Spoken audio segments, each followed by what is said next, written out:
Hi நண்பா நண்பீஸ். Government எம்ப்ளாயீஸ்க்குலாம் ஒரு good news. Eighth pay commission form ஆச்சுன்னா கிராஜுவிட்டி செம்மையாக இன்க்ரீஸ் ஆகும்னு சொல்லியிருக்காங்க.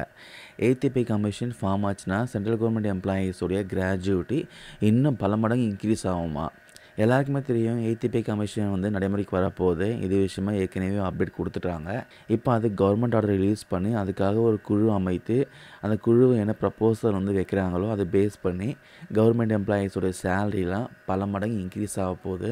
இதனால் சென்ட்ரல் கவர்மெண்ட்டில் ஒர்க் பண்ணுற 49 லேக்ஸ்க்கு மேலே கவர்மெண்ட் எம்ப்ளாயீஸும் அதுக்கப்புறம் 65 லேக்ஸ்க்கு மேலே பென்ஷனரும் டைரெக்டாக பெனிஃபிட் கிடைக்க போகுது. Once eight pay commission form பண்ணிட்டாங்கன்னா கவர்மெண்ட் எம்ப்ளாயீஸோடைய basic salary, other allowance, gratuity இது எல்லாமே இன்க்ரீஸ் ஆகும் சொல்கிறாங்க. இப்போது 7th பே கமிஷனில் கிராஜுவிட்டியோடைய ஹையஸ்ட் லிமிட் பார்த்தீங்கன்னா 20 லேக்ஸாக இருக்குது. இப்போ எய்த் பே கமிஷன் ஃபார்ம் பண்ணிட்டாங்கன்னா நடைமுறைக்கு வந்துச்சுன்னா 25 லேக்ஸ்லேருந்து 30 லேக்ஸ் வரைக்கும் கிராஜுவிட்டி உயரும்னு சொல்கிறாங்க. இந்த கிராஜுவிட்டி எப்படி கால்குலேட் பண்ணுறாங்கன்னா அதுக்காக ஒரு ஃபார்முலாவே இருக்குது. ஸோ இதில் முக்கியமாக பேசிக் சேலரி, டிஎன்எஸ் அலவன்ஸு, எவ்வளோ காலம் நீங்கள் ஒர்க் பண்ணியிருக்கீங்க, எவ்வளோ டைம் பீரியட் ஒர்க் பண்ணியிருக்கீங்க, இதெல்லாம் பேஸ் பண்ணி தான் கால்குலேட் பண்ணுவாங்க. மாத சம்பளம் 18,000 இருக்குன்னா ஒரு 30 வருஷம் பணி அனுபவம் இருக்குன்னா அவங்களுக்கு கிராஜுவிட்டி பார்த்தீங்கன்னா ஒரு 4,89,000 கிடைக்கும் சொல்கிறாங்க.